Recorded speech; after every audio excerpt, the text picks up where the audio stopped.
Hi everybody, welcome back for Chapter 12 of All About Sam. Chapter 12.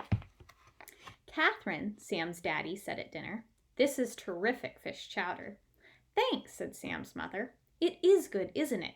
It's fattening, though. All that cream." Sam looked up from his own chowder. He liked it because he could mash up crackers in it, which was fun.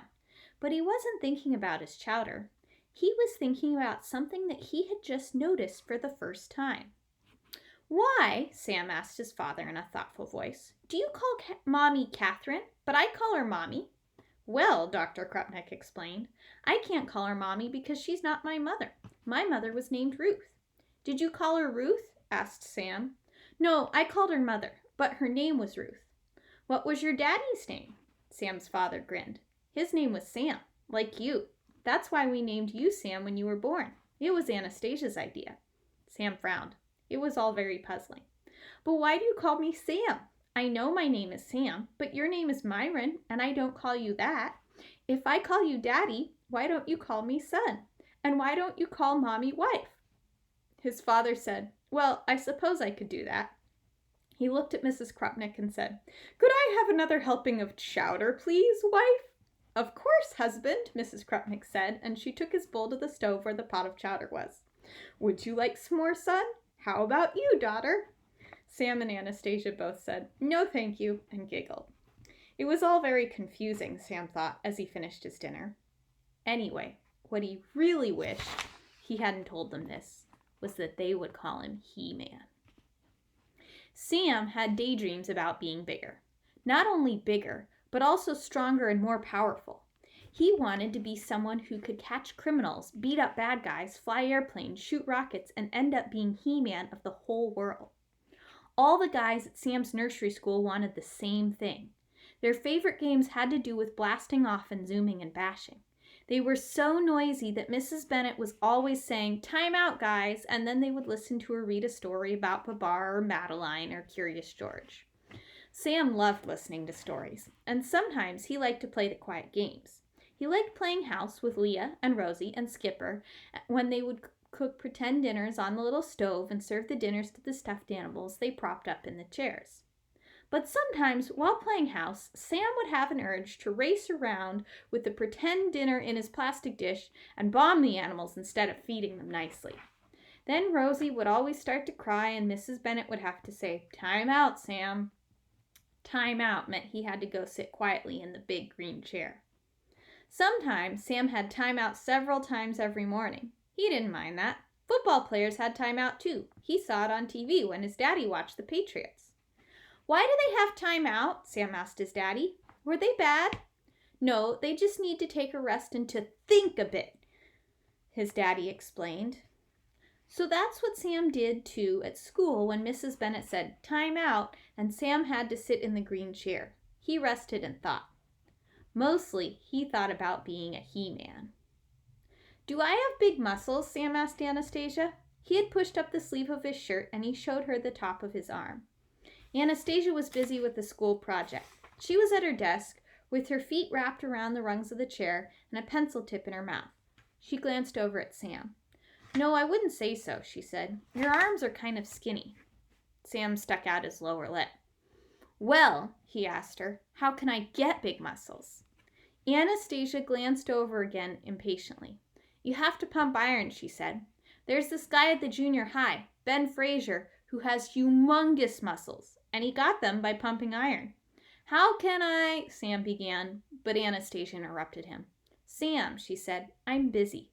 Please quit bothering me, okay?" Sam sighed and wandered away from Anastasia's bedroom. He went downstairs. He thought about pumping iron. He knew what an iron was. His mother had one. She kept it on the pantry on a shelf with its cord all twisted around it. His mom was allergic to the iron, she said. Sam went to the pantry and lifted the iron down very carefully from its place. He took it up to his room. Then he went to his mother's closet. He kicked aside her sandals and her torn sneakers on the closet floor. He crawled inside the closet and looked around. He saw a couple of old pink slippers. Those weren't what he wanted. Finally, he found what he was looking for, inside a shoebox stacked with others in a corner of the closet. They were high-heeled and black. There were 2 of them, pumps. He took one of the black pumps to his room and laid it carefully on his bed beside the iron. Then he tried to figure out how to do it, how to pump iron. But it was a mystery. He could do it backward. He could iron the pump. He did that for a while, but it was boring and it didn't make big muscles at all. But he simply couldn't figure out how to pump the iron. Maybe there was another way. Sam went to his mother and asked her. She was in the big studio where she painted, and she was working at her easel, humming and holding a paintbrush with a blue daubed end in her hand. "Hi, Sam," she said. "What's up? Do you know how to make big muscles on someone?" "Well," said Sam's mom, "if I were making a picture of a person and I wanted to make big muscles, I would do it like this." She pulled out a large sheet of paper and drew a man very quickly with a marking pen, and then added a fat bulge on each of his arms. "See," she said, "big muscles." Sam looked. The picture looked a little like Popeye. "Yeah," he said, "but what if it was a real person, not just a picture person? How'd he get big muscles? How did Popeye get his big muscles?" His mother laughed. "Spinach, of course. Don't you remember how Popeye gobbles spinach every time he needs more strength and bigger muscles?" Of course, Sam did remember. And he remembered something else. He remembered that there was some leftover spinach in the refrigerator. Sam didn't like leftover cold spinach very much, but he went to the refrigerator anyway, took out the dish that held the spinach, and ate some. Yuck, it tasted awful. He checked his muscles. No change. Another big bite. Yuck! He checked again. Still no muscles. Sam sighed and reached for the bowl of spinach one more time just as the back door opened. His father was home. "What are you eating, Sam?" Daddy asked. He set his briefcase down, came over to the table where Sam was eating, and peered into the bowl. "It looks like cold spinach." "It is cold spinach," Sam said with his mouth full. "Do you mind if I ask why you were eating something so disgusting, especially when there's good stuff in the refrigerator, like, let's see, apples?" "I need big muscles," Sam said. "You do?" his daddy asked. "Why?" Sam thought about that. "If I had big muscles," he said at last, "Nicky would never ever bite me at school, and no monster would ever dare to come live in my closet. I could chase bad guys, and everybody would call me He-Man." "Well," his daddy said, "I guess that's true, but why are you eating cold spinach?" "This is how Popeye gets his big muscles." Sam's daddy sat down. "I'd forgotten that, Sam, but you're right. That is how Popeye gets his muscles. When I was a kid, I tried to get them the same way. But you know what?" "What?" Sam asked gloomily, reaching for another bite of yucko cold spinach. "It doesn't work for regular people, only for Popeye." "It doesn't?" Slowly, Sam put the spinach back into the bowl. "Nope. I thought I'd better tell you before you gave yourself a spinach stomachache." "But how did you get your big muscles?" "Me? I don't have big muscles. I'm Mr. Flabo," said Sam's father. "Feel." He guided Sam's hand to the top of his arm, and Sam poked. Through his father's jacket, the arm felt pudgy and soft.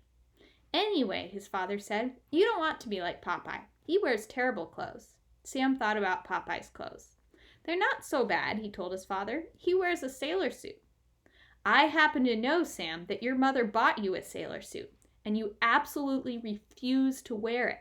Remember that day when you were supposed to go to a birthday party and Mom tried to get you to wear the "Yeah," Sam muttered. It was a day he had tried to forget.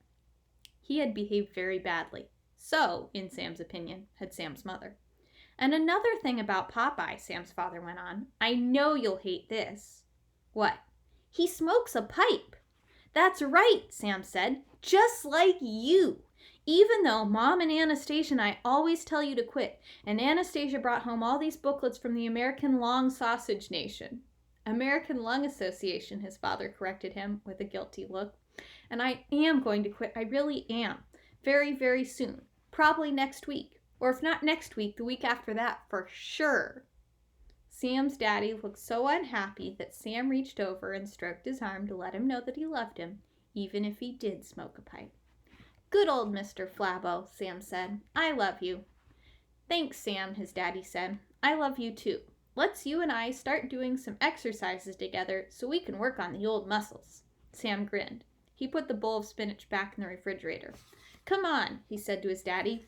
Let's go pump iron.